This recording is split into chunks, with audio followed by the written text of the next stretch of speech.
Switch. The Switch is a podcast about ideas and experience that change our minds. I'm Alex Berner, joined as always by my co-host, Chase Harris. In this episode, we speak with Matthew Podolsky. Matt is an Emmy-nominated documentary filmmaker. He's the president and co-founder at WildLens. He's the creator of the Eyes on Conservation podcast, and he's generally an environmentalist, a conservationist.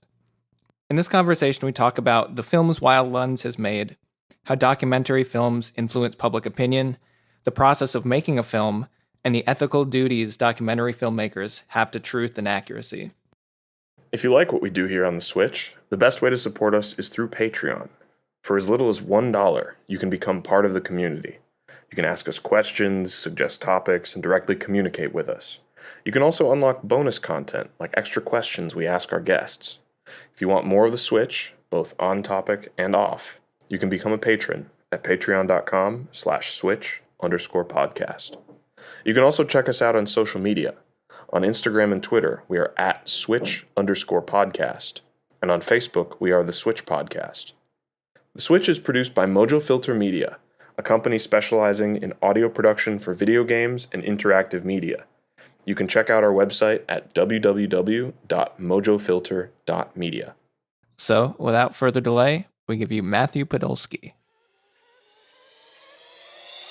Matt is a president and co-founder at WildLens, and I met him once when we were at my house in upstate New York, and he was filming content for his film Bluebird Man, where he was interviewing my dad, and he was talking about the bluebird conservation effort in New York State. So Matt, welcome to the podcast, and who are you, and what is WildLens? Well, yeah, thanks for having me. I'm Matt Podolsky. WildLens is a nonprofit that I helped found, about 7 or 8 years ago now. We founded the organization as a nonprofit film production company that would be focused on conservation storytelling. Mm-hmm. Over the years, it's evolved into more than just a documentary production company. We now have a podcast series that we produce called Eyes on Conservation, and we're going through the process of sort of expanding the scope of what we do at WildLens so that we focus on a variety of different forms of storytelling in different mediums, but all of it connecting to conservation issues and wildlife. Cool. So could you tell us a little bit about how you got into conservation and documentary filmmaking? Yeah, absolutely. I mean, I definitely grew up with that influence present in my life. My parents took me out on backpacking trips, and I definitely, got a lot of sort of time in the outdoors in, really amazing places in the northeastern U.S. where I grew up. I grew up in the Boston area, spent a lot of time hiking and backpacking in New Hampshire and Maine when I was growing up.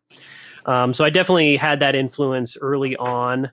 When I went to college, I studied in upstate New York at Ithaca College, and I became very interested in wildlife biology. And that became one of my focuses of study. I had this interest in filmmaking as well, and storytelling. I did a double major for my undergraduate degree. So I did one major in cinema and photography, which was the sort of film and storytelling influence, and then I did another major in environmental studies, which was my focus on wildlife biology. Mm-hmm. My focus in the cinema and photography realm, at least when I was getting my undergraduate degree, was on screenwriting, and I was focused on sort of fiction storytelling, and focused on the writing process, not so much the production and actually like shooting and editing the content, but like writing crafting the story. And by the time I graduated, I sort of realized that, the path that most screenwriters take, if they want to sort of make it big in that industry, is you move to LA, right? And I had no interest in doing that. So I basically sort of set that interest aside and pursued the wildlife biology interest, and landed basically did a series of wildlife biology field jobs, which allowed me to travel around to a bunch of really awesome places, and live this sort of lifestyle that was based on these seasonal field jobs that I was working. And that really, sort of all these, work, like traveling all around the world and seeing all these different places, and, traveling in a very different way, right? It's like if somebody's going to so the first field job that I got upon graduation was a job in Jamaica. And of course, Jamaica is like a really popular tourist destination. Lots of people go there for vacation, spend a week, hang out on the beach, whatever. I lived there for 6 months. And I lived and worked in an area where there were no tourists, in like the central part of the island. And I was doing these bird surveys in a variety of different habitats, and trying to compare, what the differences are as far as like the suitability of different types of habitats and how the birds respond to different types of disturbance. And it was just, I don't know. I don't know if it's necessary to go into like all the intricate details of like what I was seeing on that job, but like, I think just the experience of like traveling to some place and like living there for an extended period of time, and like really getting to know both like the culture and the people that live there, as well as the ecosystems and the animals that live there, and how they interact, and how the human disturbance was impacting the ecosystems and the animals, and like what some people were trying to like do to make that a better relationship.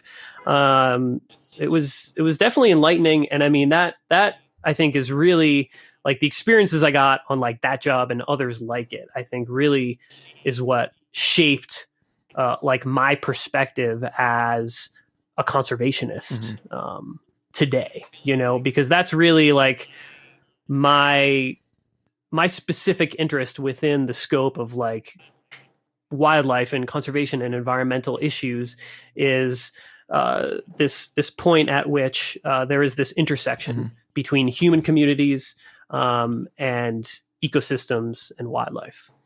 Yeah, that's really interesting. And I think that makes sense why, having seen this kind of aspect of our world that most people don't see, that you'd want to, with your filmmaking talents, want to be able to show it to people who don't see it. So what was your first film? How'd you start doing that? So my first film was about California condor recovery and the issue of lead poisoning in wildlife from spent ammunition. So this came about through work I was doing on another field job. And so I ended up getting a job as a condor field biologist working in northern Arizona and southern Utah. And there is a population of released California condors. So these are all birds, at least that were originally, this population was created from a captive flock, right? So California condors, to just do a brief backstory for folks that maybe aren't familiar with them, California condors are like one of the best known sort of successful endangered species recovery programs. The population dropped down to 22 individuals in the early 1980s. And most people at that point gave it up for extinction. But there was a small group of biologists that maintained this belief that it was possible to save the species. And they did that by going out into the wild and over a number of years capturing every single wild California condor, bringing them into captivity, and then attempting to breed them in a captive setting, which was successful. And they were able to successfully breed these animals in captivity. And there was a period of time where the California condor was actually extinct from the wild. There were no California condors in the wild whatsoever for a number of years. And then in the early 90s, the captive breeding program was successful enough that they reached a point where the biologists that were running this program felt comfortable starting to release these birds back out into the wild. And they did the first releases in 1992 in the area where they had captured them, where the last remnant wild population was, which is Southern California, actually remarkably close to Los Angeles. And so that was where those first releases were. But they wanted, the biologists that were running the program, like they wanted, one of the really important aspects of the whole big picture recovery effort for the species was to have geographically isolated wild populations, right? So that if something like disease came through the Southern California population and just wiped out all those birds, that the species wouldn't go extinct. And so there was this effort to like go out and find another suitable area where condors could survive. And the area that folks decided on was this area in northern Arizona and southern Utah.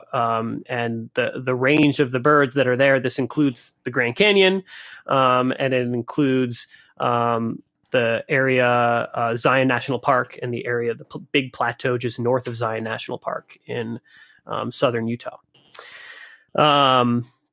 This is a pretty remarkable decision, I think, in a lot of ways, because they're actually releasing condors into an area that it was not a part of their historic range. But it was being done, you know, under this banner of like saving the species from extinction, right? And it was an extremely dire situation at the time. There were very, very few birds.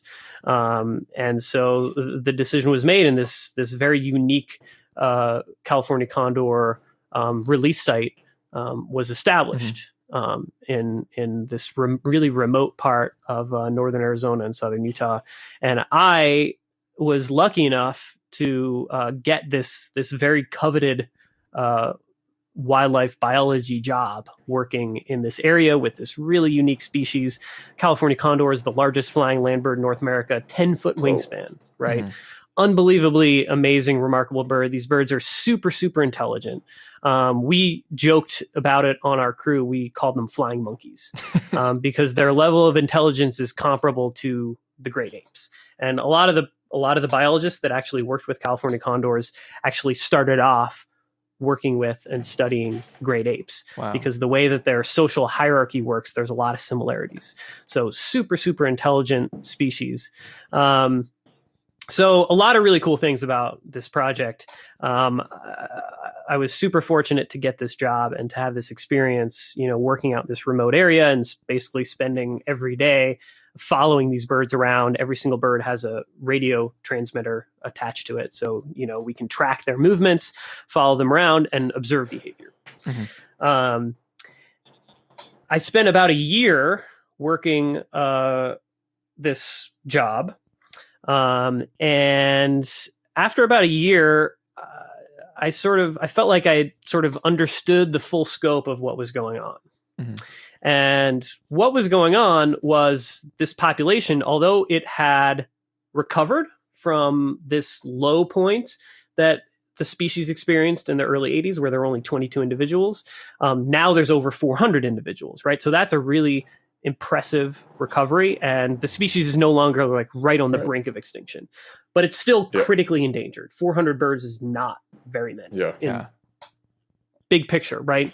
And the problem that the California condors are still experiencing, and what I sort of realized, this realization point after a year of working with this species, is that everything we were doing, I mean, this is like a management project, right? So, I mean, we're collecting scientific data, and that data is being used to sort of learn important things about the species. But the main goal, the main reason that I was there and this whole 10-person crew was there doing this work was management. We were trying to maintain the population, and we're trying to protect birds from dying, right?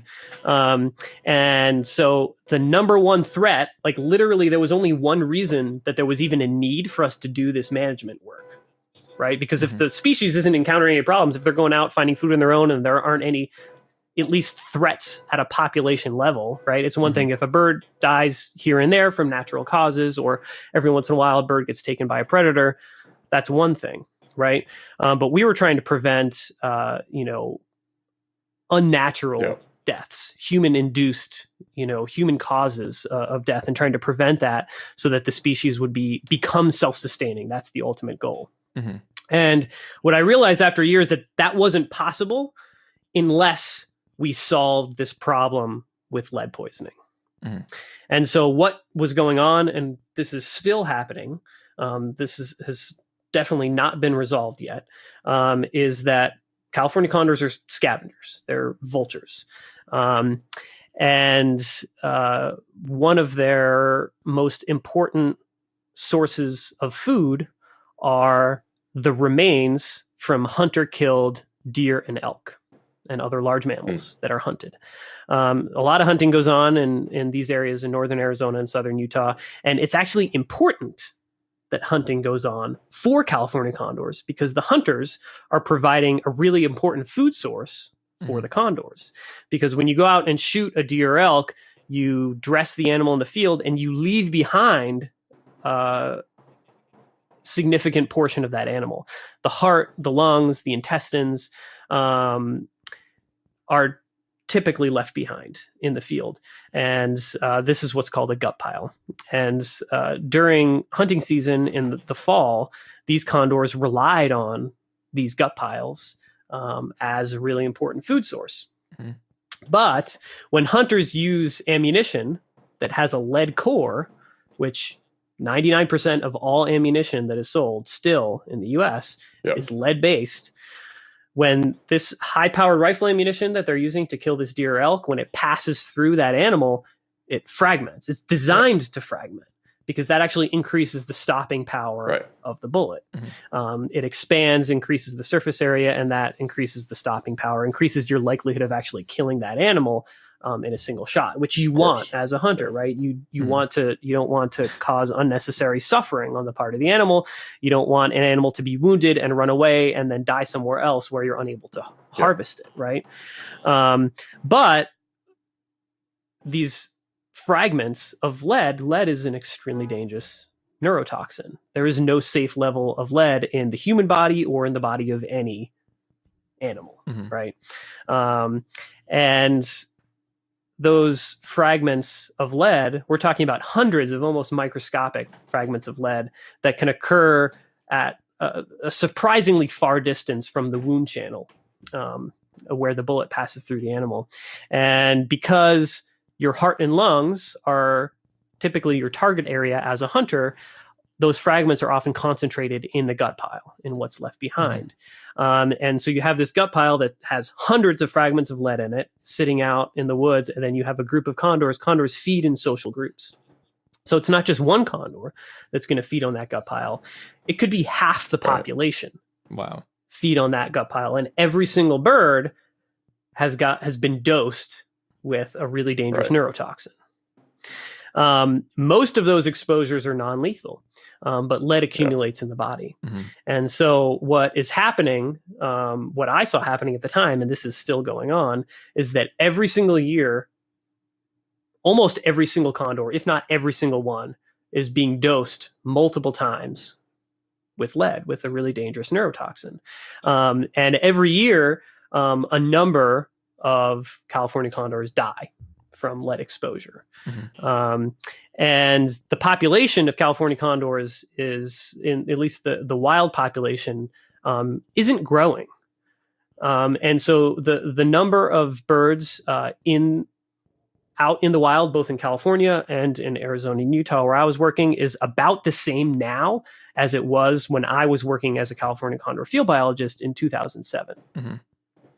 And that's because they're breeding these birds in captivity and then releasing them out into the wild. And those newly released birds are replacing the birds that are dying of lead poisoning. And the birds that are dying of lead poisoning are usually, not all the time, but usually they are the oldest birds in the population. They are the birds that are old enough to be established breeders, right? And that's because they've had an entire lifetime at that point of accumulated lead from repeated exposures every single hunting season for their entire lives. And the typical lifespan of a California condor is probably in the range of 50 to 70 years. Wow. So they live about as long as we do, right?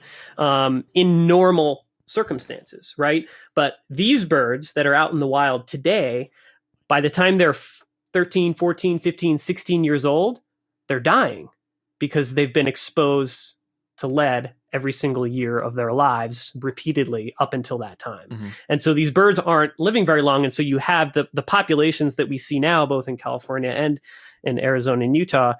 They have these age, like the range of ages in the population is totally skewed, right? Because these birds aren't living long enough. Normally you would have,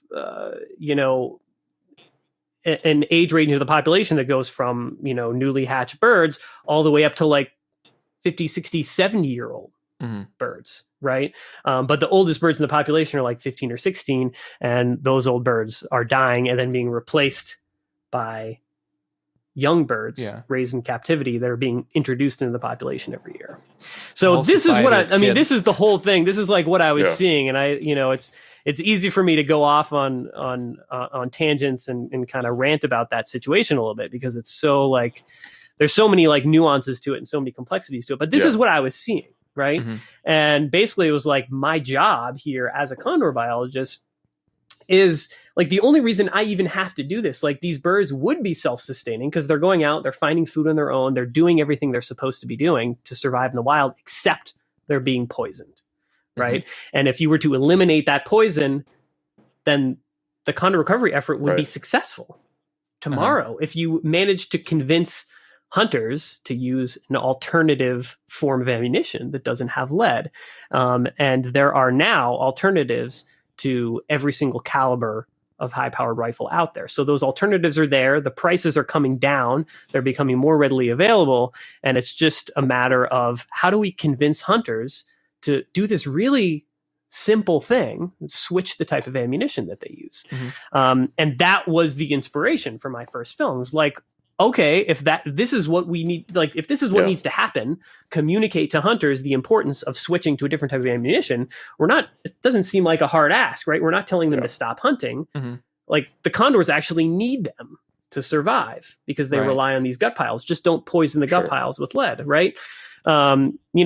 Spend a couple bucks extra on your box of bullets to get the non-lead stuff. And then you're not having this, you're not killing, inadvertently killing all these other animals because it's not just condors that are dying from this.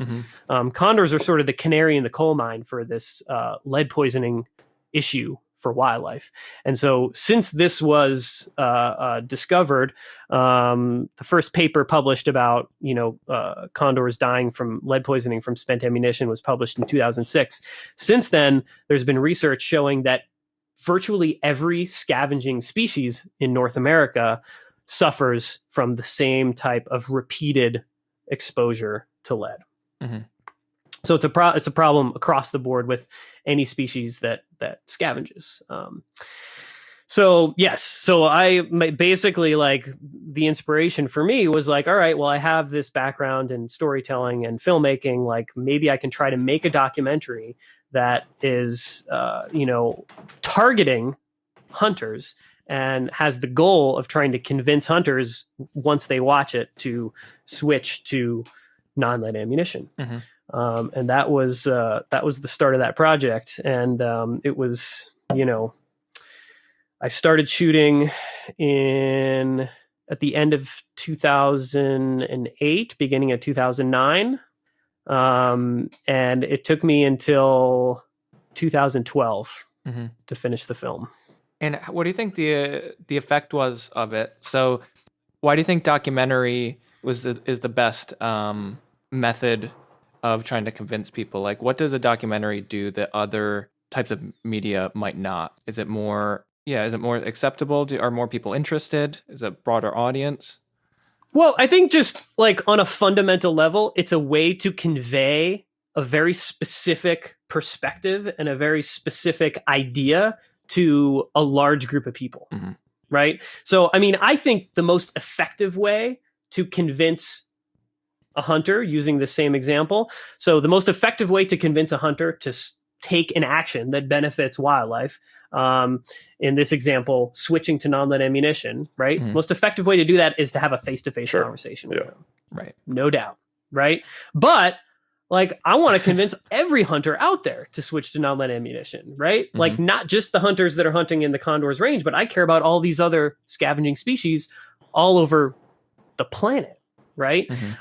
So I don't like, that takes too long to talk to hunters face to face. Like, and that's important, and people still need to be doing that. But, you know, I was sort of like, well, people, like, there has to be like a team of people out there doing this face-to-face communication, right? But it has to be more than that, right? And so I sort of saw this opportunity to like create this documentary, which I saw as a tool for communicating this message to a whole lot of hunters all at the same time, you know? You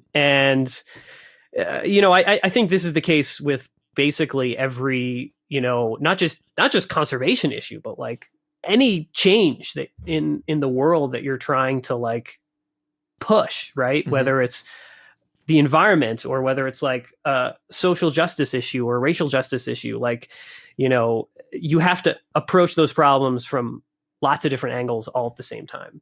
And documentary storytelling, I think, is one of those important ways to communicate these types of messages. But, you know, just by itself, I mean, there are definitely like examples of individual films that inspired like a movement, right? And led to further action. And you could say like this specific piece of content was like the seed that started this, you know, this movement, right? But it always evolves into more than just that film. Right. And there have to be people there, you know, activists and the people that are there out talking to people face to face. People approaching the problem from a whole variety of ways that sort of pick up the ball after that piece of content provides that initial inspiration. Yeah, it's kind of like a hub that you can refer people to, and then, you know, branch out from there. Just like you said, a common like piece of information or education that is accessible. Exactly. And, you know, a lot of people, when I do interviews like this, a lot of people ask me like, you know, what is the power of a film? And can you really influence change just with like a documentary? And, you know, the way I respond to this is that the goal in my mind of a documentary is not to provide people with all the information on a topic. Right. It's not possible. Even if you are, you know, producing a feature-length documentary, even if you have an hour and a half or 2 hours of somebody's attention, you can't cover. These are almost every conservation issue. There's complexities, right? You can't share every piece of information, and that's not your goal with a documentary. Your goal is to tell people a compelling story that inspires them to want to learn more and to go seek out more information on their own, right? So my goal with Scavenger Hunt, that first film I produced about condors, the goal was, you know, I wasn't really expecting, you know, hunters to see that film and immediately say, I'm going to switch to non-lead ammunition.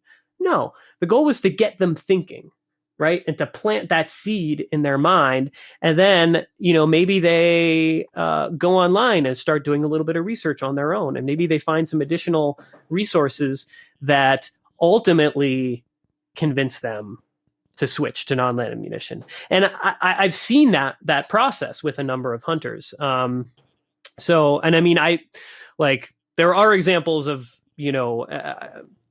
of hunters. I mean, at our premiere screening of that film, Scavenger Hunt, there was a hunter in the audience who stood up and after the screening was over during the Q&A and said, "You convinced me to switch to non-lead.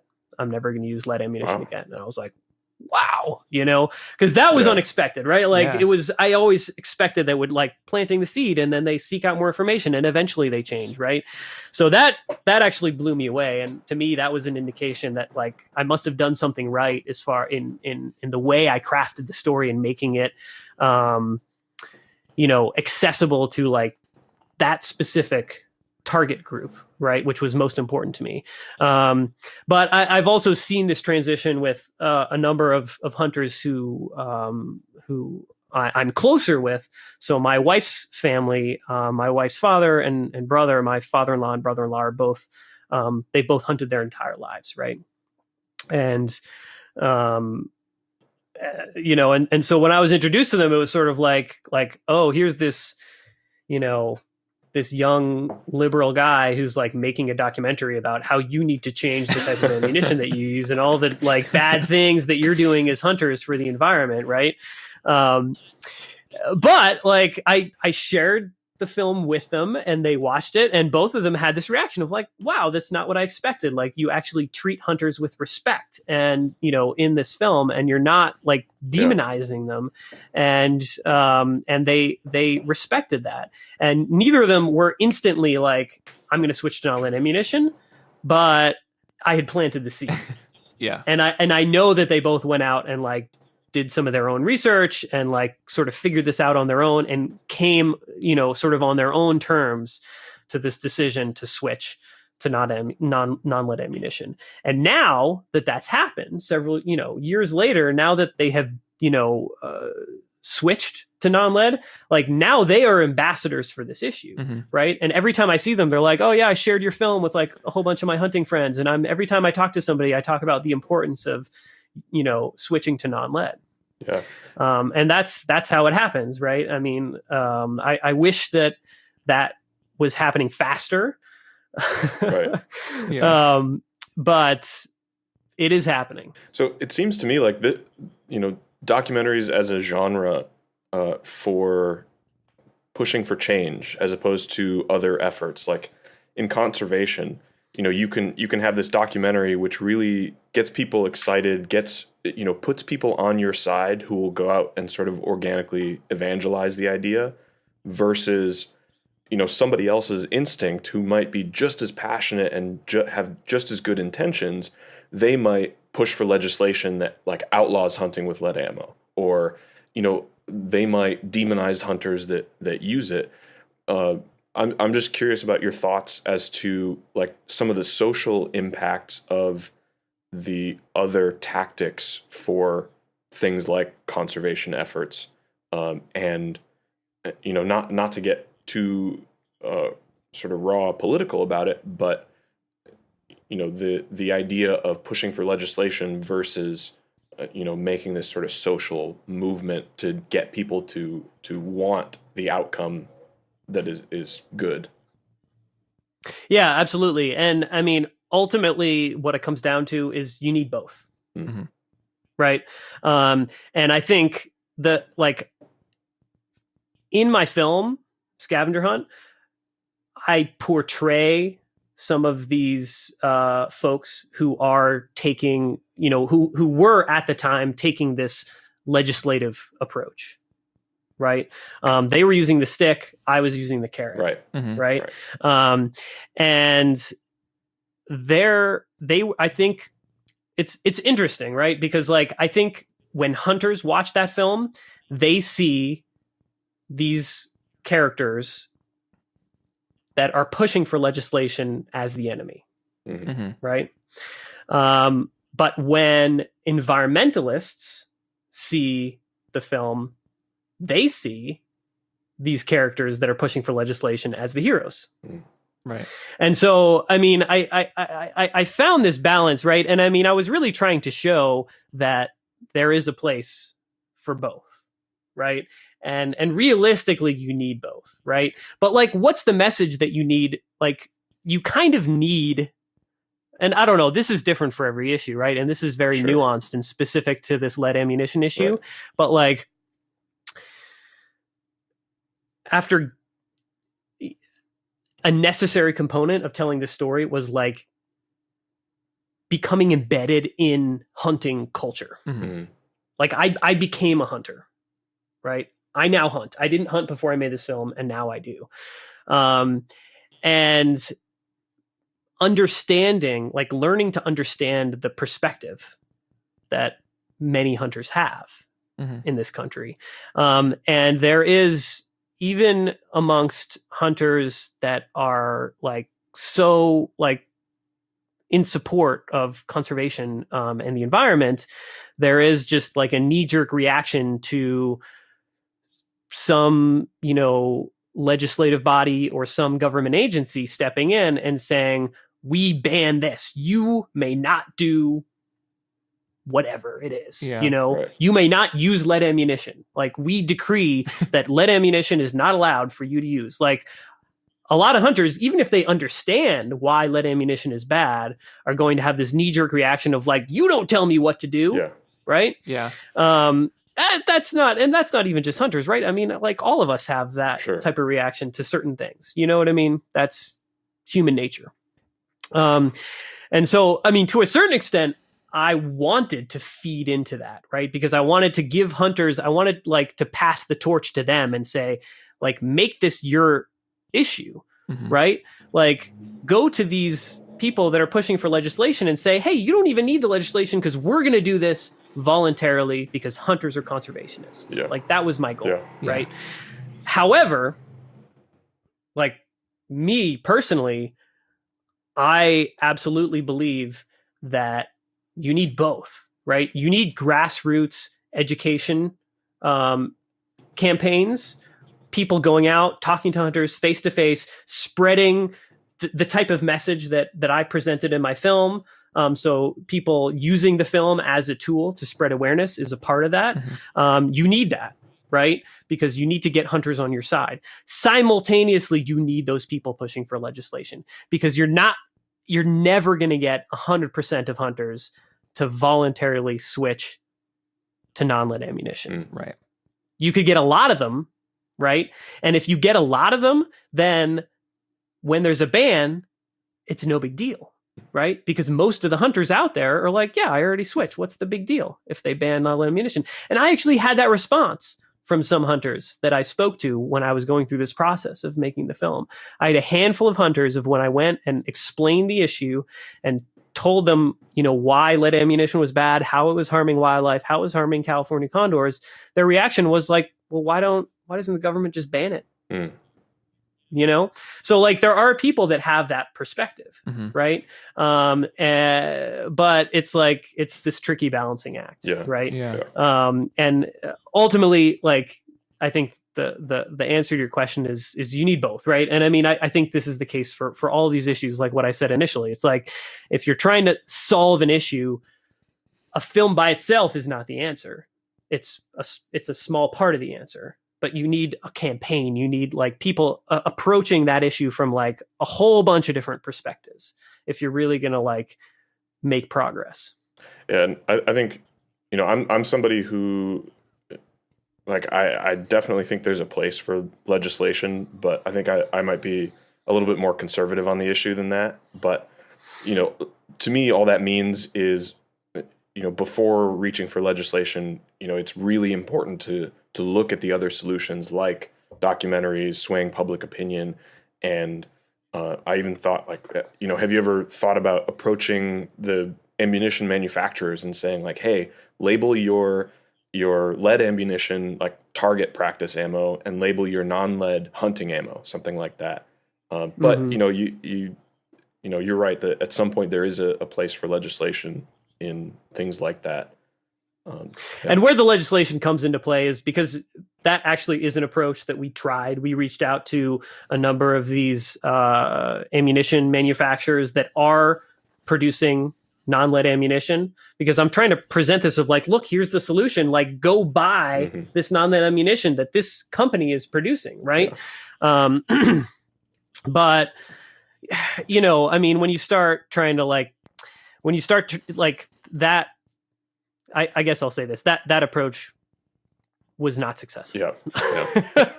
and it makes sense, And like when you start like these are the ammunition industry is a multi-billion-dollar industry, Sure. right? Yeah, sure. And these companies are making literally billions of dollars by producing lead ammunition. Right. And they're like, those companies need regulation for them to do anything different. Mm-hmm. And it's almost like that's a non-personal level too. So the government is acting in a non-personal level against a corporation that's gotten so big that it's no longer the individuals involved in it. Like you can reach out to a hunter and convince them emotionally that, and intellectually that, it's important if you do this. It's not a big change, but who is a company? Is it the shareholders, the CEO? And that makes sense to me. Why at that point, if you can't show the company a documentary and understand, they're like, who is they? It's who are you showing? Right. Yeah, exactly. If you were to, like, if I was to screen my documentary for like the shareholders of, one of these major ammunition manufacturers, like they would look at it, they'd see the message and they'd be like, okay, great. But like all they care about is making money.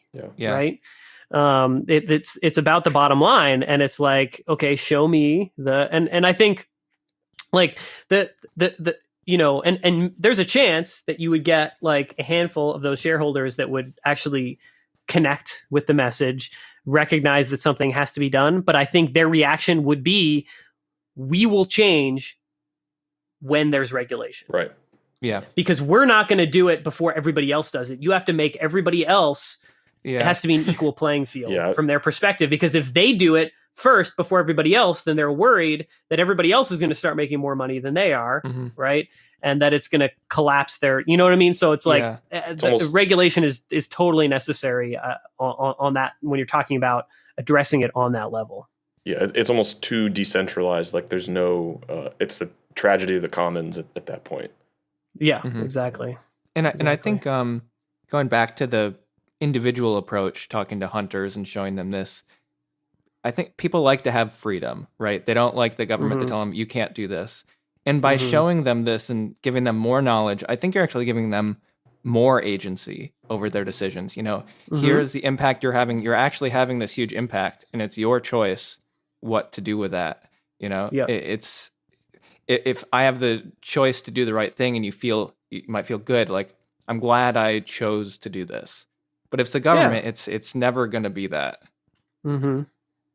Yeah, absolutely. And I mean, of course, like it's not like, I mean, in a lot of ways, like a lot of conservation issues, there's a lot of similarities. In a lot of ways, this issue with lead ammunition is similar to a lot of other issues that we're working to address in conservation. But in a lot of ways, it's also, right, quite different. I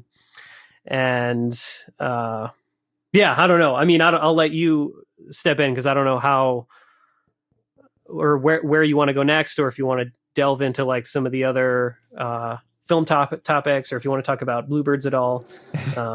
So I just wanted to ask about the storytelling, right? So how do you connect to people? Is it trying to get an emotional connection? Are you trying to have them relate to it? Like as a storyteller yourself, what do you search for or try to craft when you're building this to connect to people? Sure. I search for characters, right? So I search for people that I can portray in the film, people who have a really interesting story, but also have a personality that folks can connect with. And I try to show what their experience is like, right? And so for Scavenger Hunt, like there were a whole bunch of characters, but like the central character that we followed was this guy, Chris Parrish, who was the director of the Condor Recovery Program in Arizona and Utah.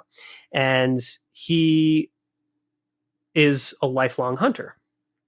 So this is somebody who grew up hunting. He grew up in this hunting culture that I wasn't a part of until I became associated with this project. And so he's like, that was his starting point, was that perspective, you know? And then he went to school, and, you know, that interest in hunting led to an interest in wildlife biology. And he ended up getting this job working with California condors. And then he was one of the authors on this research that I told you about that was published in 2006 that showed that California condors were dying from lead poisoning from these fragments of lead ammunition found in the gut piles of hunter shot deer and elk. And he's like, I'm one of those people at that time, right? He was a hunter. He was using lead-based ammunition, right? And so it's like, he was the first one that had to make that decision of like, oh my God, I have to switch the type of ammunition that I use, right? And so it was, in a lot of ways, like he was the perfect person to walk us through this whole story, because he had gone through that same experience and he connected with hunters, and hunters connect with him, right? And I mean, I think this is why the film was successful, and why so many hunters like were able to watch it and relate to it, and why they felt like they weren't being demonized, because this message was coming from a hunter, right? And not even just a hunter, but Chris is like, he fits a lot of the stereotypes of like a redneck hunter, and he'll be the first one to say that, you know. He's like a big guy, and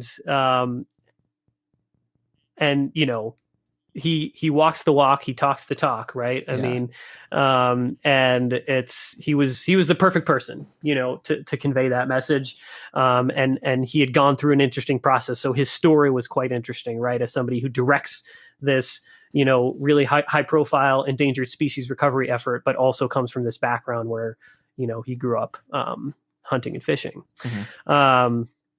With, you know, my next film, Bluebird Man, that you mentioned, I mean, the whole idea for that story came from being introduced to a really compelling character, right? So like with Scavenger Hunt, it was like the issue first, and I recognized like this issue, I need to like craft a story that conveys this message and tells this story, right? And then I figured out who my characters were.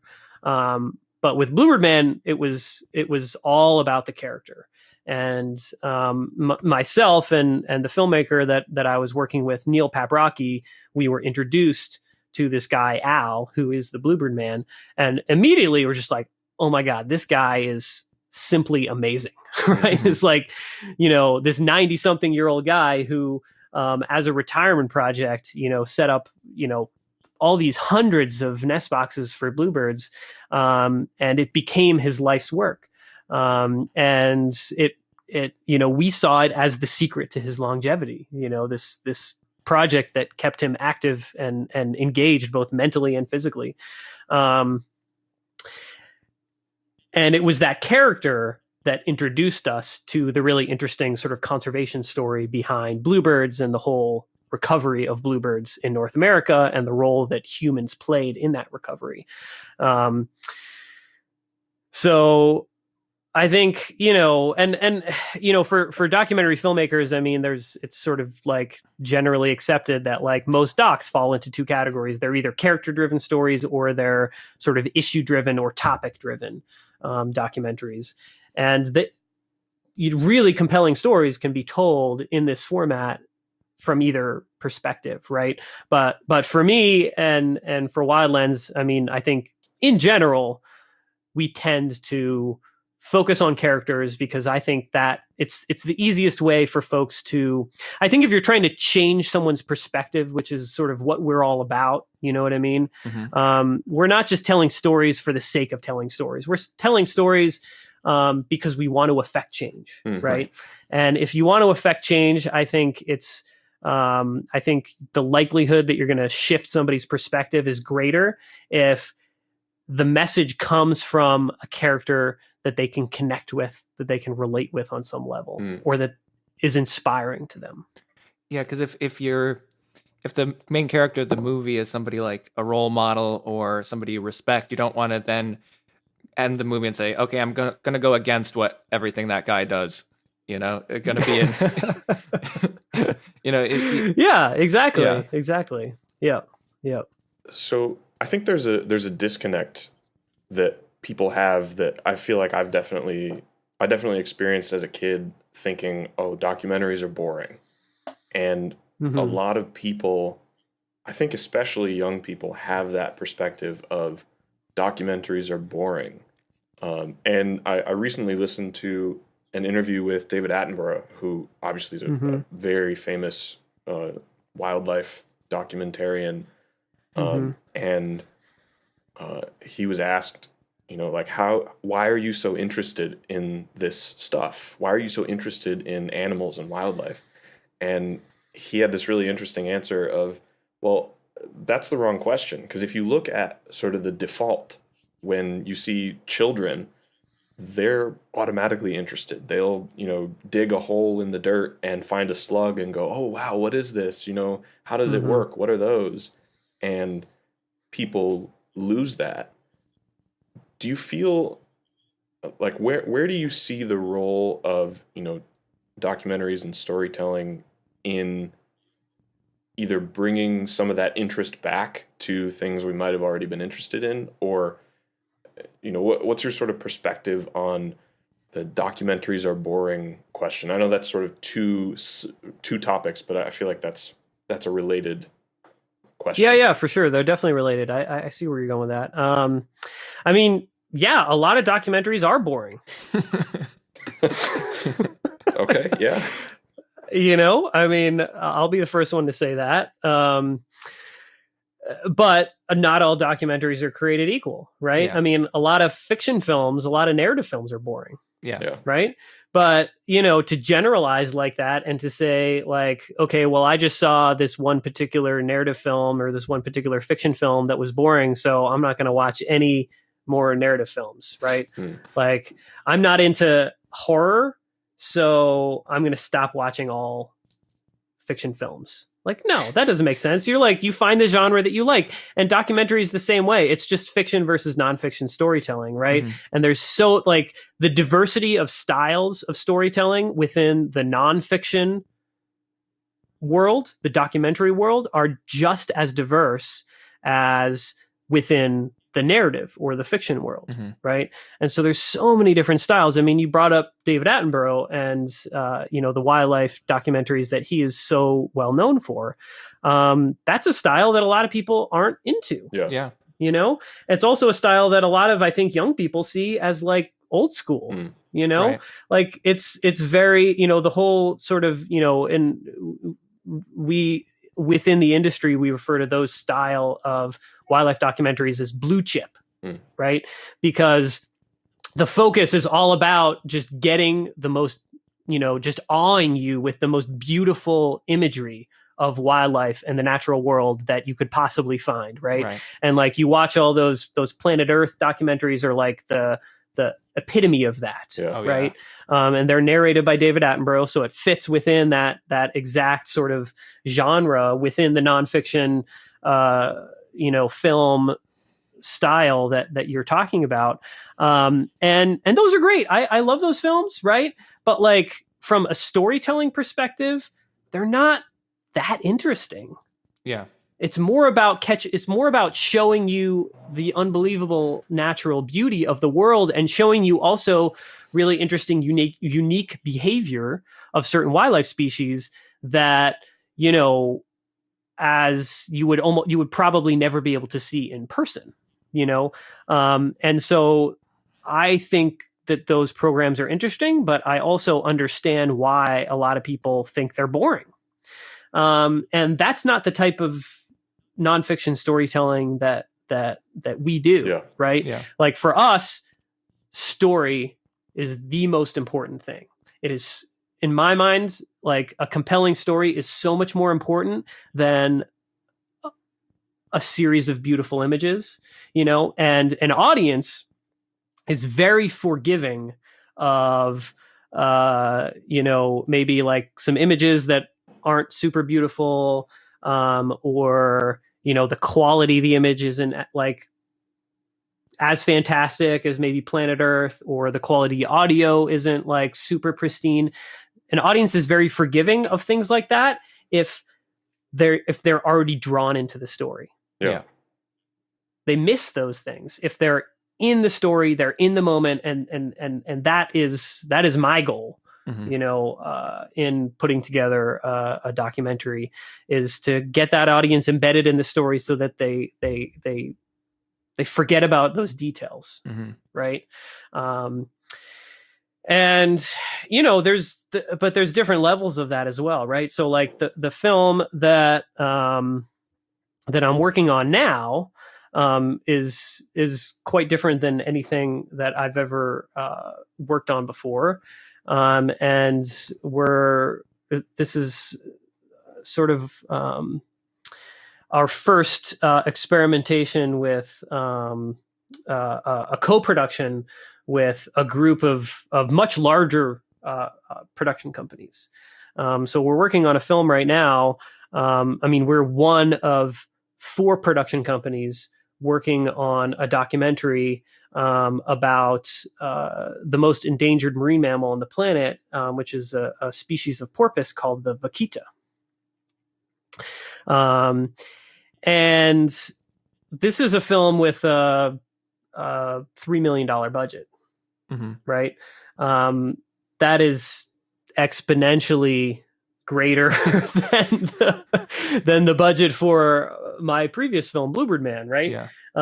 Bluebird Man, we made on scraps. We ran a Kickstarter campaign and raised, $20,000 and got a couple little donations here and there, and pulled that together with almost nothing, right?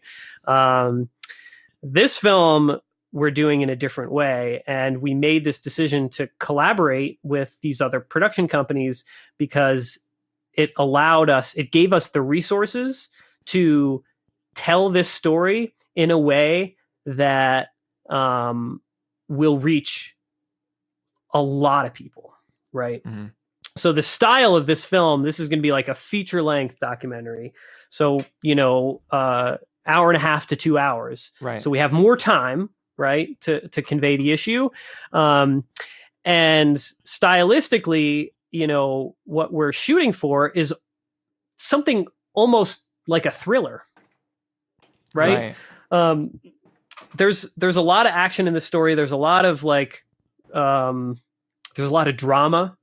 What's going on in northwestern Mexico and the northern part of the Gulf of California with this endangered species of porpoise called the vaquita is so unbelievable and dramatic and complex. And we're talking about involvement of we're talking about government corruption, Mexican drug cartels. We're talking about a global network of illegal wildlife trafficking.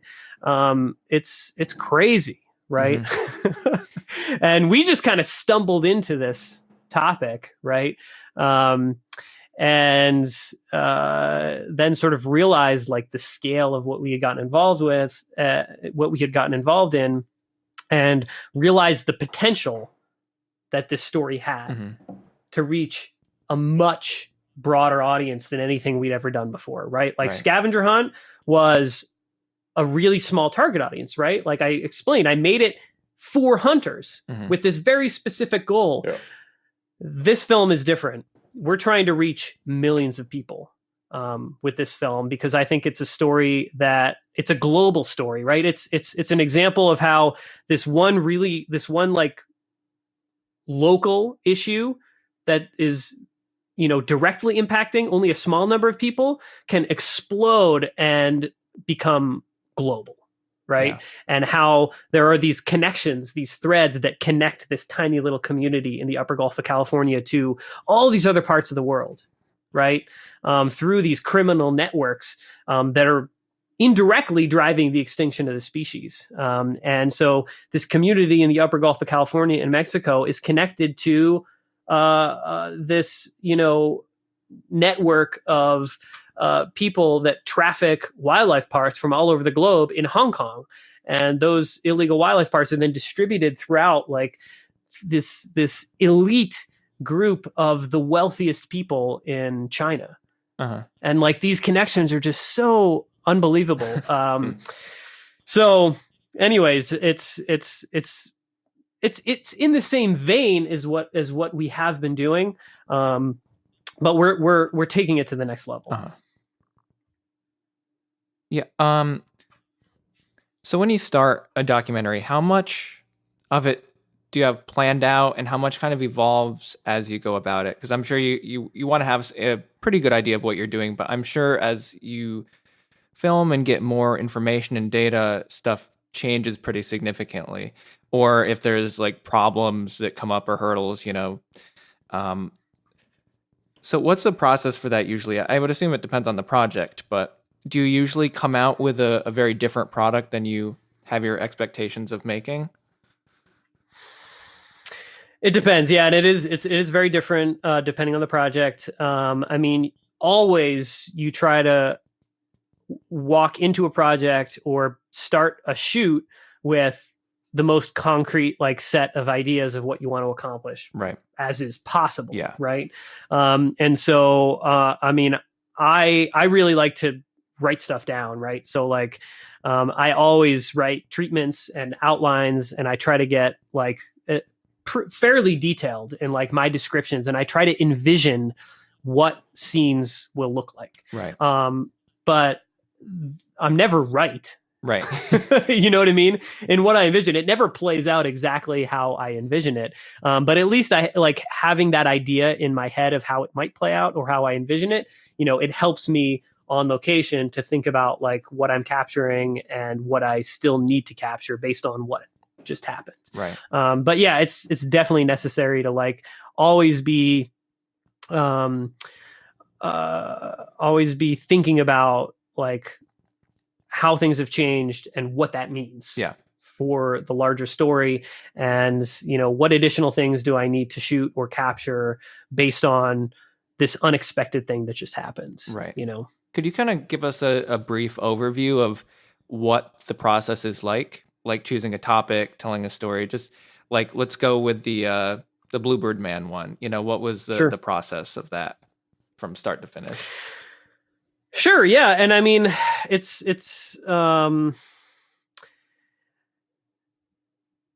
with Bluebird Man, to use that example, I mean, we were simply introduced to this individual, Al Larson, who is the Bluebird Man.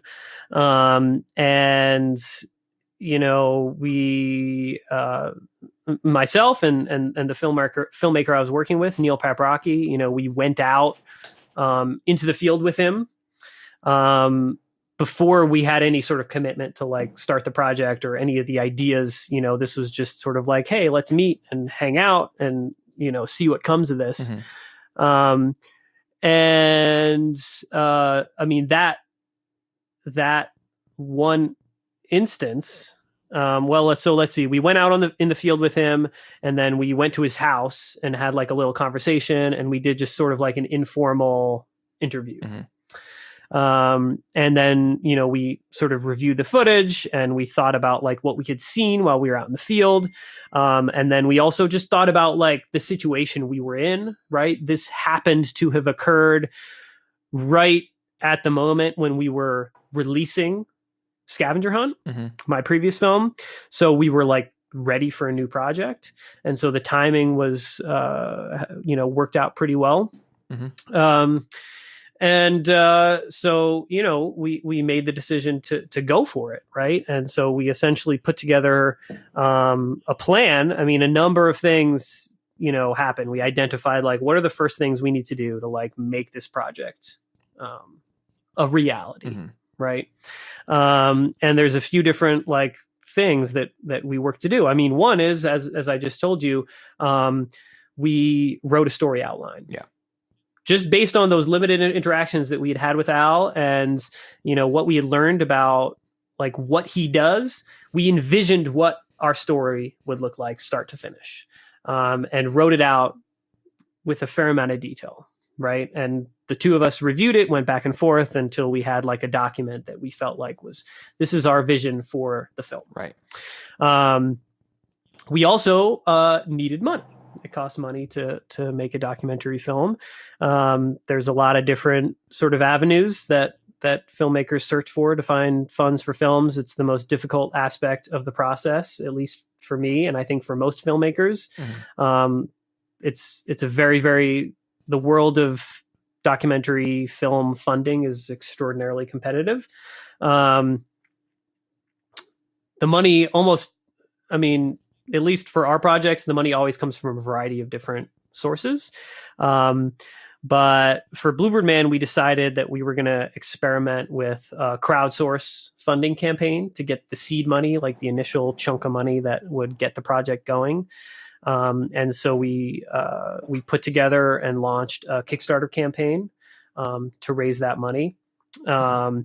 That had the additional benefit, sort of the side benefit that comes along with running one of these crowdsource campaigns is that not only does it like allow you to raise the money that you need to get a project going, but it forced us to reach out to all these people within our network and create fans. Right. So we had fans of that film, fans for Bluebird Man before we even started shooting it for the film, really, which is hugely beneficial to have people following as you go and getting interest, because then when you're ready to release the film, there's already, at least that initial audience is already established. Right. The third thing we did right at the outset was we wanted a guaranteed distribution outlet for this project. And this was something, this is sort of like learning process for me, right? Because I produced Scavenger Hunt, I finished the film, and then I was like, what do I do with it? Yeah. I hadn't put enough thought ahead of time into the distribution channels and how I was going to get it out, how I was going to get people to see it. And I think because I didn't have that foresight, because I didn't think about that early on in the process, I think the distribution was not as successful as it could have been. Right. And so we want to correct that mistake on this project. And so what we did is we approached Idaho Public Television, the public television affiliate station here in Idaho, and got them to sign a letter of commitment to broadcast. And so we were lucky in that we had our previous film and we could show this to them and say, this is what we're capable of. Like, we are good storytellers. We're going to make a good film. Here's our outline, that we wrote up that explains what the whole story is about. We'd like to premiere this film on your platform, on Idaho Public Television. And they were all for it. And so we had a letter of commitment to broadcast the film, which meant that when we would go to funders or other people interested in the project, we could say, this is, we expect the film will go further than this, but we have a guaranteed distribution channel here before we even shot a single frame of the film. So once we had those three things, our seed money, the letter of commitment to broadcast, the initial distribution channel set up, and we had our story outline, we were ready to start shooting. And the start of shooting for that film was determined by season. And this is the case for a lot of films, right? It's like certain things are happening during certain times of year, and you have to be there to capture that. And so, as soon as Al started going out to check his Bluebird boxes in the spring of 2013, we were right there with him, following him around with our camera gear. Yeah. And it basically, that film, the idea behind that film was we're going to follow him over the course of one season, right? Yeah. So that put sort of an end date for production. Like when Al is done, when he cleans out all those nest boxes, like that's the end of the project for us. And we went back and shot some pickup interviews and stuff to fill in the gaps, which often happens, especially once you start going through the editing process and you realize like, oh, I'm missing this little piece, or, we need Al to say this in order to connect these two scenes in the story, right? So there's a little bit of that. Yeah. But for the most part, we were done by the time that Al was done with his Bluebird Nestbox monitoring that year, and we jumped into the post-production process. So we had found an editor that we were really excited to work with on the project. And she started piecing it together with constant input from us. And by the end of the year, we had, our first, our initial sort of cut of the film. Yeah. So was that about a year-long process for that? It was, yeah. So that was a half-hour film, and it took us about a year, start to finish, to complete it. Right. Yep. We've talked about documentaries and the positive effects that they have, but do you think they ever or often have people misuse the power of a documentary? And along with that, what obligations do you have to tell like an accurate truth of the situation? Let's say your agenda is to get people to care about this. But as the reality is, it may not quite get them there. How much responsibility do you have to keep it accurate, and how much leeway do you have to craft the story, I guess?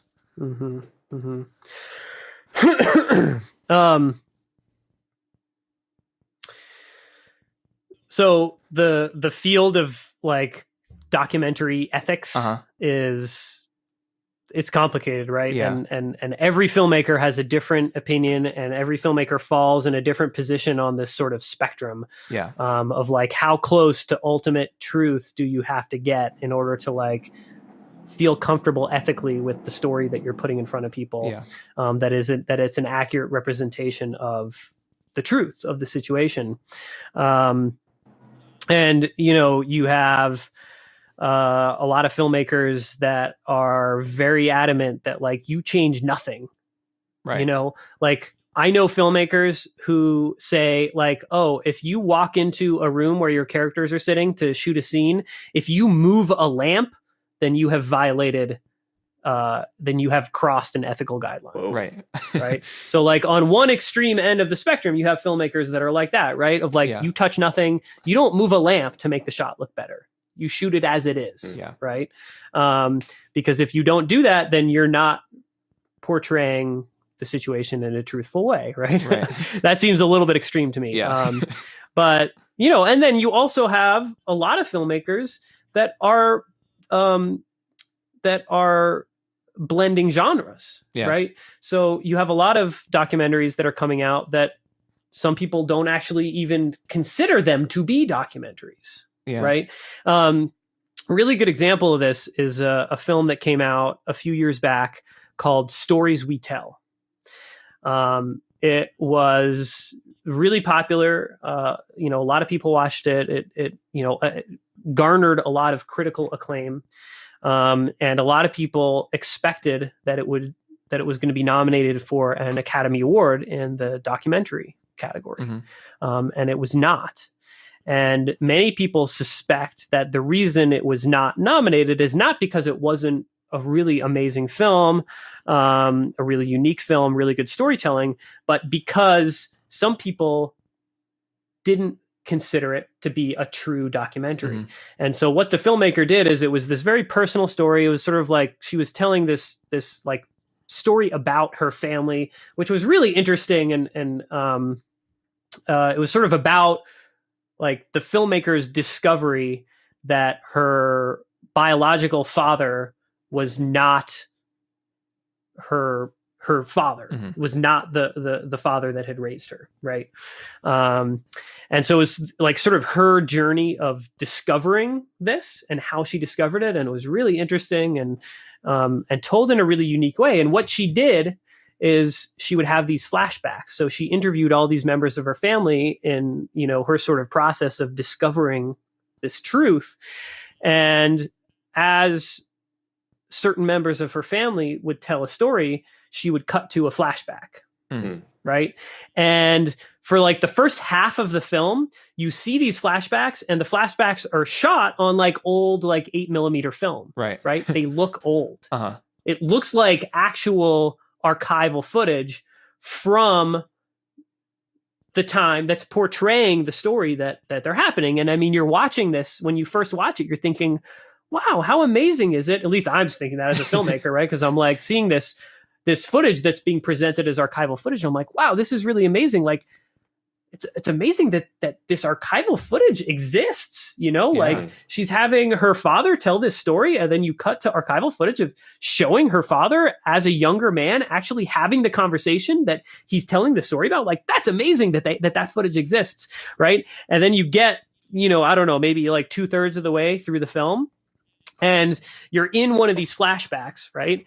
And all of a sudden, the camera person who's holding the 8mm camera, shooting the archival footage, steps back from the scene, and you see that it's staged. Right.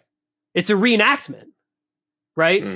But you don't know it's a reenactment until 2/3 of the way into the film. Right. And then it's revealed, and so a lot of people were like, oh, well, she's being truthful. Like, she revealed that, like, it's one thing if you just present that as archival footage that was really shot at that time. Yeah.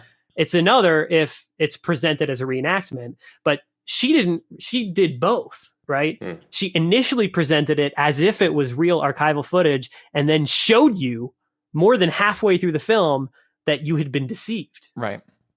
And so it added this really interesting layer to the film. And I thought it was just really well done and really amazing, right? But, like, did she cross an ethical boundary? Like, I don't know. Yeah. And I feel like that, like you said, it's such a broad topic, and I'm sure it changes based on the subject. It's about herself, about her own discovery. It's hard for me to see a unethical thing about telling her own story if it's not harming anybody. But if you're lying, purposefully about something in a film and do not correct it, I could see where that would have serious, consequences in the real world, Absolutely. And you're right. I mean, the example I just put forth is sort of an example of, like, maybe crossing an ethical boundary just in style. Yeah. Yeah. Right. But there's a different line that you cross if you're presenting false information or you're presenting misleading information. And, like, the types of films that we're producing, the types of stories we're telling are the types of films where, like, there are consequences to presenting false or misleading information. Right. Because we're trying to present this as the truth, at least the truth as seen from the perspective of our characters. Right. Right. So there absolutely are lines that filmmakers can cross, but it's very difficult to figure out where that line is. There's so much gray area. Yeah. Right. And I mean, I think there's so many examples of this. I mean, one example is in the Michael Moore film, Roger and Me, his first most critically acclaimed film, the one he won the Oscar for. He's portraying sort of the plight of, like, this community in Flint, Michigan, and what happens when this big factory is shut down, and sort of like how both the sort of the corporations that control those decisions, as well as the politicians, basically just don't give a shit about the community, right? But like, big picture, like, the story he's portraying is factually accurate, right? But he was criticized for a number of the decisions he made in the film as far as how he portrayed it, because clearly he was trying to demonize these corporations and these politicians. And there was good reason to demonize them, right? But I mean, just one small example of something he was criticized for was, he showed, like, a visit that Ronald Reagan made to this town that was presented, like, out of sequence. So he, like, put it in the film as if it happened, like after this factory had closed, but in actuality, it was footage that was shot like during the time when Reagan was campaigning, I believe, which was actually before the factory was closed down. So it was misleading. Yeah. You know what I mean? Definitely. But this was one detail, and like, does that detract from the overall message of the film? Like, maybe a little bit. You know, but like he made that decision, like Michael Moore made that decision in the moment of like, this is going to make the story more impactful and more dramatic. And therefore it's, you know, and maybe he was even thinking like, it falls into this gray area. Like, I'm not directly lying to people. I'm just misleading them a little bit, you know, you know what I mean? Yeah. And, you know, I mean, another, I think, great film that has gotten a lot of criticism as well as a lot of praise is Blackfish. Right. And I mean, so many people have come out and talked about, I mean, this is the case, like basically like any hardcore activist film like that. Right. Blackfish is a good example. I think Gasland is another good example. Like both those films there are two examples of, I think, some of the most impactful sort of activist films, like trying to inspire the audience to take some form of action, right? To stop an injustice from happening, right?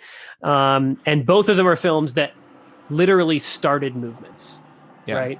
But they're also both films that have been heavily criticized for like nuanced details within the film being misportrayed in small ways or misrepresented, or, you know, getting a small aspect of like the facts of the situation wrong. Right. And like, to be honest, like I don't, like, as a filmmaker, maybe I care. Right. But like, as a viewer, as an audience member, like, I don't think that nuanced detail matters that much, because the big picture is a representation of something that is truthful, that is actually happening. You know? And the impact is, I think in both cases, like so positive that it's easy for me to overlook those small details, right? And I think in the cases of both of those films, I think it's entirely possible that those small details that the filmmaker may have gotten wrong was not even intentional, you know? And so like, yes, and like you want to avoid, as a filmmaker, you really do want to avoid stuff like that, right? Because you don't want the people who disagree with you to be able to pick apart the argument that you've made, right, in support of a particular cause. So, I don't know. I mean, it's a very difficult question to answer. It's a question that we're dealing with on this project that we're involved with right now. Because we're, you know, on all the films we've worked on in the past, like we're the ones responsible for making all of those decisions. But now we're collaborating with 3 other production companies.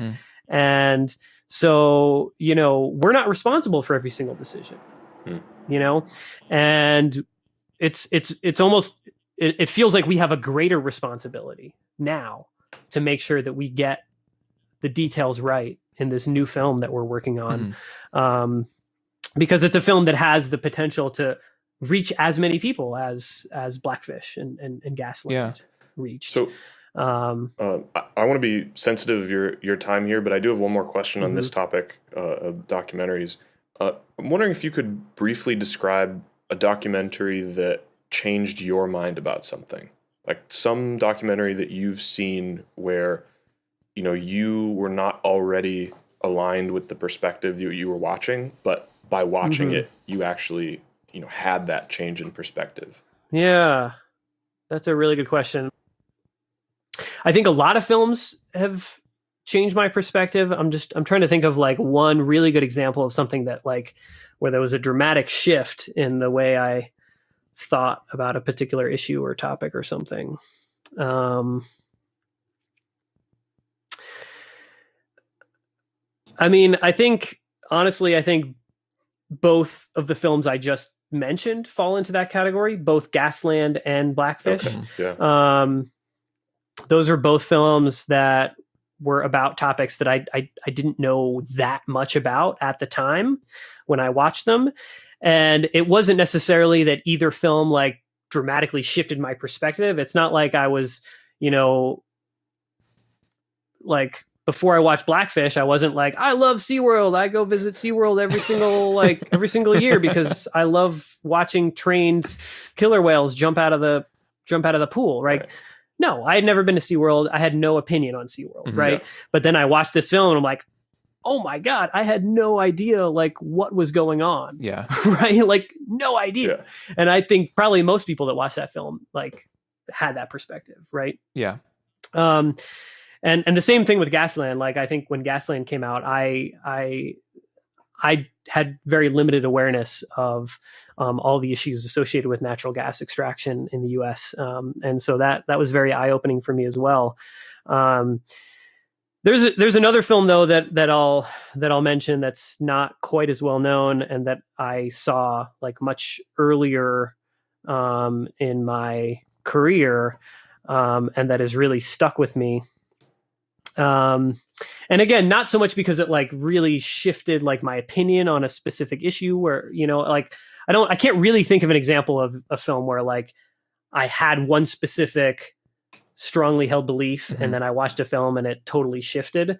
It's more just about like perspective and awareness of like things that are going on in the world. Right. Yeah. And, where I went to college, in upstate New York, at Ithaca College.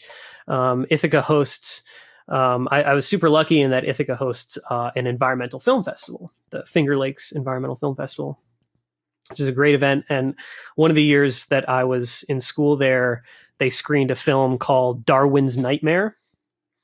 And there were a few things that like really stuck with me in this film. Like one is just that it's so dark. It's a film about like, and it's also about like the intersection between like really troubling conservation and environmental issues and like a human crisis. And how they're basically one and the same, right? And like what impacts an ecosystem is going to impact human communities as well. And that sometimes that can happen in catastrophic ways. So, I mean, this film, Darwin's Nightmare, was basically about the collapse of an ecosystem in Africa and how the collapse of that ecosystem led to this just horrific situation of extreme poverty in this community that was positioned very close to that ecosystem. And just about the indifference that, the Western world had to what was going on in this area. And so, I mean, I think like for all of those reasons, as far as like the content, the connection between these environmental issues and these human issues, which I've talked about a lot. Also stylistically, like almost the whole film was shot like at night. It was really dark in as far as the content and the subject and the issues that they were putting forth, but it was also visually dark, right? And it was also just shot in a really sort of gritty way. Like it was not shot with like really expensive cameras and like all the best gear. It was shot by a couple of guys with cameras that just became embedded in this community and got to know the people that were being impacted by what was going on. And you felt like you were sitting in this space with those people, Yeah. Yeah. So I guess it's more an example of like a film that like really influenced my style of storytelling, I guess. And I think most times people view a documentary, it is kind of the change you described, like becoming more aware of an issue or forming a perspective. There's not many, especially in environmental stuff, there's not too many people who are like, I want all the bluebirds to die, like that's not really their goal. So it's not a total 180, Yeah, I mean, there are films that you can have that, right? That's and true, I mean, yeah. it's like, I think, like with Scavenger Hunt, it's like I was trying to create that 180, right? But I mean, again, it's like it's not really a 180 because the hunters that are watching that film and saying, yeah, I'm going to switch to non-lead, like most of them are like, they just had no Right. awareness of the issue, Yeah. right? So it's sort of like what I described with Blackfish or Gasoline. Like I just didn't know about this before, Yeah. and it's not like, yeah, you get that, right? But then you have films like like Bluebird Man, where it's just a feel good story. It doesn't matter like where you fall on the spectrum, whether you're environmentalist or not or whatever. It's like here's this really cool guy who just out of the goodness of his own heart like decided he was gonna save a bunch of bluebirds. Yeah. Yeah. So, and it's important to do that too, right? I mean, it's like a lot of the stories we tell are about these controversial issues that have really negative consequences for both ecosystems and wildlife and human communities. But it's important to tell the success stories as well, and to show how some of these interactions between humans and wildlife and ecosystems can be really positive. Yeah, what Gasland was definitely one of those for me. I don't think I ever had such a visceral reaction to a film, especially because it was like, in rural Pennsylvania, and this is coming to rural upstate New York. So it was a big mind changer for me. I think another one was Super Size Me. Yeah, totally. Super Size Me is a good one as well. But yeah, no, I mean, Gasland is, and you're right. It's right in your neighborhood up there in upstate New York. And I mean, I think like what happened in upstate New York in the aftermath is actually like really interesting and really telling. And I think, and again, it's an example of like what happened, the reaction that occurred in New York, is to the whole natural gas extraction issue. Like that didn't happen solely because of Gasland. Right. You know what I mean? But it's like Gasland, like before that movie, there was very, very little awareness. Yeah. I think within the general public in the US of what was going on. And that was the seed. Yeah. But it's not like it stopped there. Like that started the snowball rolling down the hill. Mm-hmm. Yeah, I remember right? people having like viewing parties to show it to more people, and get more and more people involved in the movement. And I've never seen a cause grow so quickly and be so effective. Honestly, like that was a few years, and there was I'm not sure the official status of hydrofracking in New York, but they either extended the moratorium for an indefinite amount of time. Do you know what the outcome of that was? So it was 2015. So in 2015, New York became the second state after Vermont to prohibit fracking statewide. I think that still stands. Yeah, I think that still stands. Yeah, I haven't heard anything about it. I'm pretty sure I would have. Yeah, but that was because it triggered that emotional response in people, including me. It just really got them to care and to be active. And like we've been saying, it's that spark to get people to care, and then to go on and do the research for themselves. And to bring up like those little things that Gasland might have misrepresented purposefully or not. I've seen that be used as fodder for the other side. Oh, this didn't really happen the way it said, and that just becomes a talking point. So, I nothing against Josh Fox, but I definitely think that often those kind of little things will come back to haunt you. Yeah, for sure. So I think that was most of what I wanted to cover. So Matt or Chase, was there any other things you wanted to bring up before we moved on? No, I don't think so. No, I can't think of anything. Cool. Yeah, so in that case, we're going to transition to a segment we like to call the off topic. All right. You've already been briefed on it, but this is your chance to bring up any idea you'd like. It can be a story, philosophical idea, something someone said to you. So whatever you'd like. Matt, what do you have for us? Okay, so I'm going to talk about an issue that not something that I've like covered or really I personally have any direct connection to, just something that I think is extremely important. So you guys were talking about, or you asked me the question about, movies that dramatically shifted my perspective. And I gave you some examples, but I also explained that like I couldn't, I can't really think of like any particular film that like, really forced me to do a total 180 as far as how I view the world. Right. But there is a book that did that. And I read this book called a number of years ago called 1491. It's basically like a history and like archaeology and anthropology book.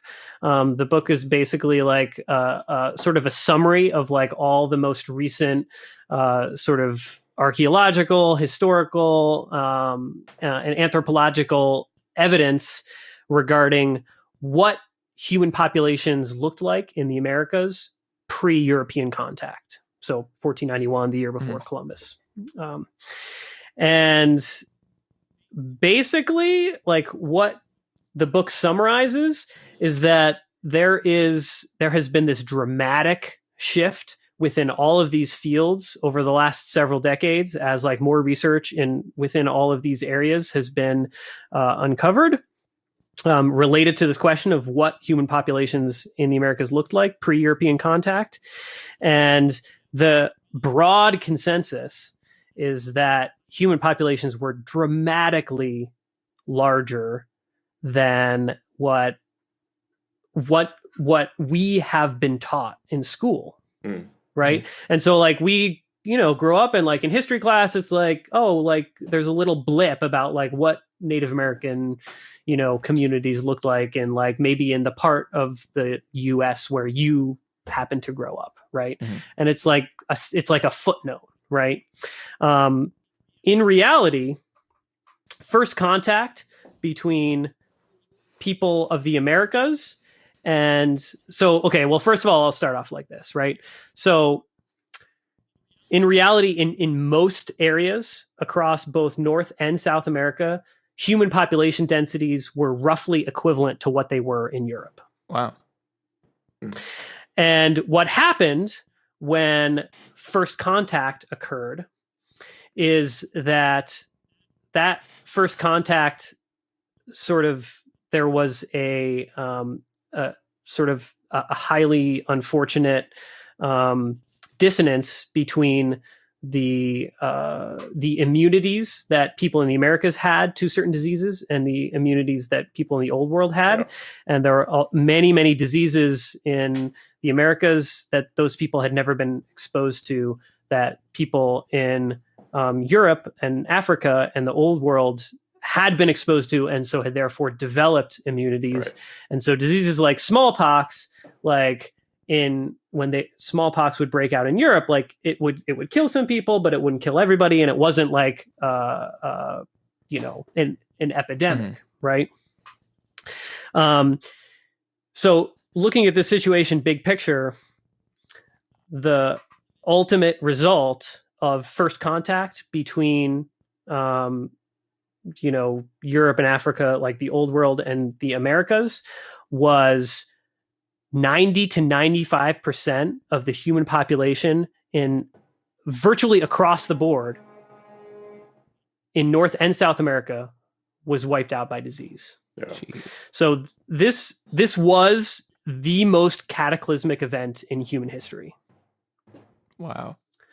So like when we go to school, we're taught about, the Black Plague, right? And it's sort of implied when you learn about this in history class that like this was a plague on a scale that's not comparable anywhere else in human history, right?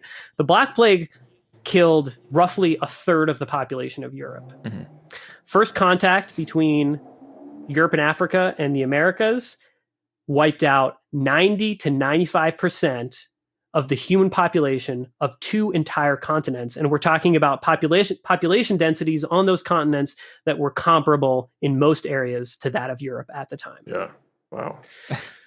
That's so a lot of people. It is an event of just unbelievable historical significance. Yeah. And it is something that is not taught in schools. Yeah.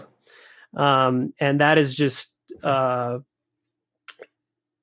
unbelievable to me, right? And I mean, it's like I could only, I don't know. I think there's probably a lot of reasons as to why there is that sort of disconnect between what we're taught and, the reality of what occurred. And part of that is maybe just that it takes a long time for that information, like from the point at which there is a consensus within, a certain field of study to the point when that consensus and that information reaches the history textbooks that,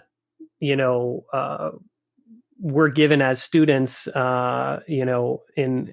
classes. Like, there, for some reason, that just takes a long time. But I mean, I think it's something that permeates, and there's a lot of really interesting examples that really dramatically shifted my perspective. I mean, one is that we're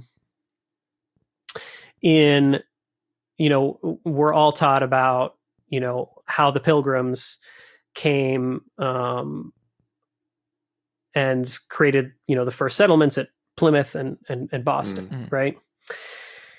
That was 1620 for Plymouth, 1630 for Boston, right? That was hundreds of years after first contact, right? And so, like, the reason why we missed this, and by we, I just mean collectively of like our society, the reason why we weren't aware, because it's truly remarkable that as a society in general, we are not aware of the most cataclysmic event in human history. Right? Which it undeniably is. And yet there is not broad awareness that this even happened. Right? Yeah. And the reason for that is also really interesting, which is because first contact happened a long time before the first settlement attempts of Europeans and Africans in the Americas. Yeah. Right. So like Columbus made first contact in 1492, but he didn't attempt to set up a settlement. Yeah. Right. First contact in, along the coast of the northeast, what's now the northeastern US, happened 100 years before the Pilgrims arrived. Right. And within that 100-year time period, those communities had lost 95% of their population. Right. And so the Pilgrims arrived thinking that they were seeing this landscape and the people that lived on it as it had always been. In reality, they were seeing human communities in imagine our country, imagine what the United States of America would look like if 95% of the human population was wiped out within a couple of generations. Yeah. Right. And then imagine, somebody imagine an alien race coming and landing on the planet in the United States and witnessing the state of this area at that moment, where within the last 100 years, 95% of the human population have been wiped out by disease. Almost certainly all the systems, the government, the culture, everything about our way of life would be different and changed forever. Yeah. And yet imagine those aliens, imagine those aliens assuming that this is the way we have always lived for hundreds and hundreds and thousands even of years. Yeah. And this is the assumption that we have placed on Native American communities and Native American culture. Right? We treat Native Americans as if they had just been members of these small bands and tribes for going back thousands of years, as if nothing ever changed for their society or their culture, right? But really our perspective, and we still have this perspective of Native American culture and societies. We still connect this to their societies, that we see them as just existing in these hunter-gatherer bands, right? But that is the result of the most cataclysmic event in human history, right? Like in reality, there were population centers, there were cities. Yeah. The sites where Boston and Plymouth were set up, the reason those sites were chosen is because they had been Native American towns and the area was cleared. Mm-hmm. They were selected as good spots to set up a town because there had been a town there before 100 years ago. Yeah. Oh. Right. And the Pilgrims just moved in completely oblivious to this. Right. And then they encounter this very small group of Native Americans that are there and make contact with them. And there's no awareness, that these people had just gone through over the last 2 generations of their life, this unbelievably catastrophic event. And it didn't happen just there. Yeah. It happened all across both continents. Wow. Yeah. Yeah, I definitely, we were talking about this a little bit in the last episode where I was saying that, I'm really grateful for the education that I had because while I definitely was not presented with those numbers, I remember learning in school, at the very least that there were, large numbers, consequential numbers of Native Americans who died from disease. And I also remember learning in school about, big population centers, probably more in Central and South America, Aztec, Mm-hmm. Inca, Maya. Yeah. But, even then I definitely did, get bits and pieces of that, but I definitely didn't get those numbers. I had no sense of proportion there.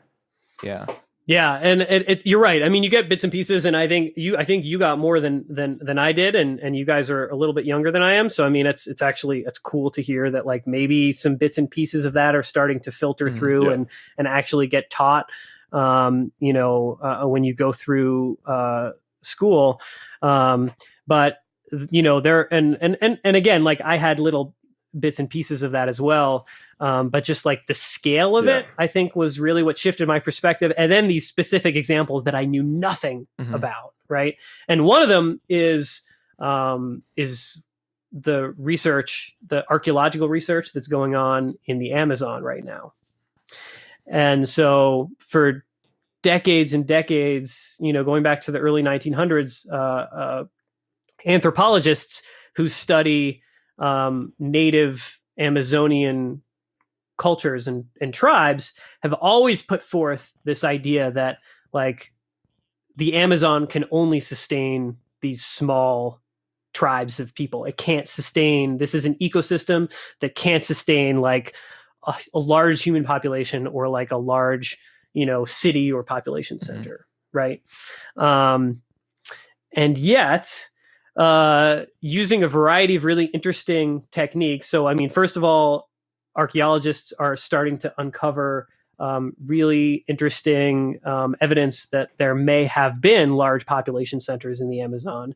But that paired with a really interesting historical account that has been discredited for centuries, but now based on this new evidence and these new like potsherds and other archaeological evidence that they're uncovering, these archaeologists and historians have looked back at this account. So the first written account, the first European to travel the length of the Amazon River happened like way back in the 1500s. And he kept a journal, and he wrote in this journal about seeing vast cities and a massive civilization in the Amazon, right? But then the next European to travel that same route through the Amazon, it occurred over 100 years later, and they saw none of it. Yeah. Right. And so the assumption always been like, oh, that first dude who went through there, he was just crazy or he was trying to get attention or something. Right. But now that they're uncovering the evidence, they're like, wait a second, like, why would that guy have lied about seeing all that stuff? And like, maybe that was actually true. And seeing this evidence of what has happened all across, North and South America and every other part of those continents, and how disease just wiped out these civilizations within that 100+ year window between first contact and first settlement attempts, people are like, whoa, maybe this is actually true. And then the third line of evidence that is really interesting is ecologists are starting to look at the composition of the Amazon rainforest itself. And what they've learned is that there are vast sections of the Amazon rainforest that contain a disproportionately high percentage of trees that produce fruit that is edible to humans. Mm-hmm. And so what these folks suspect is that we're actually seeing evidence of large-scale cultivation of trees that produced edible fruit. And so this assumption that the anthropologist always made is like, oh, the reason that the Amazon can't sustain large numbers of people is because you have to do slash and burn agriculture in order to grow food, right? But now these anthropologists and archaeologists are realizing of like, whoa, we got it all wrong. We didn't realize that their agriculture was based on cultivation of tree species that produced edible fruit. And they still see the evidence. 500 years later, we still see the evidence of that by looking at the compositional makeup of the tree species within these large sections of Amazon rainforest. Like there is still evidence of that cultivation 500 years later, which is really remarkable. Wow. Yeah, that's really interesting. And the book's 1491? 1491, awesome. Yeah. Mm-hmm. Yeah, I'll definitely check that out. Me too. That sounds very interesting. Yeah. Yeah. Yeah. There's a lot of other little nuggets and like stories about, I mean, they sort of break down like what happened, like why the Aztec Empire collapsed, why the Inca Empire collapsed. And, in those areas, it's like they can actually track like waves of disease, right? And so like they know that like 3 distinct, I believe, if my memory is correct, like 3 distinct waves of smallpox spread through the Inca Empire before, before Europeans ever made it there. Yeah. Right. Yeah. And like the empire was literally about to collapse because this wave of smallpox had just come through and like wiped out such a huge percentage of their population. And it like wiped out killed a lot of the leadership of the Inca Empire.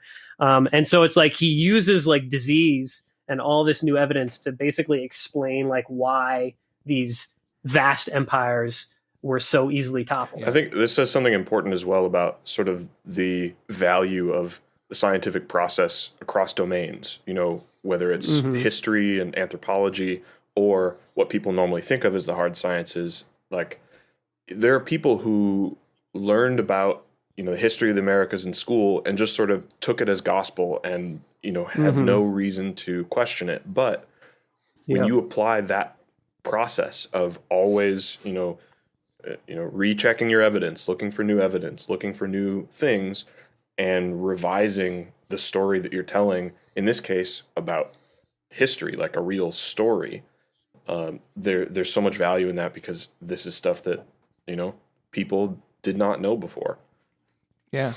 Absolutely. And I think one of the really interesting things about like these revelations specifically is that they're interdisciplinary. Yeah.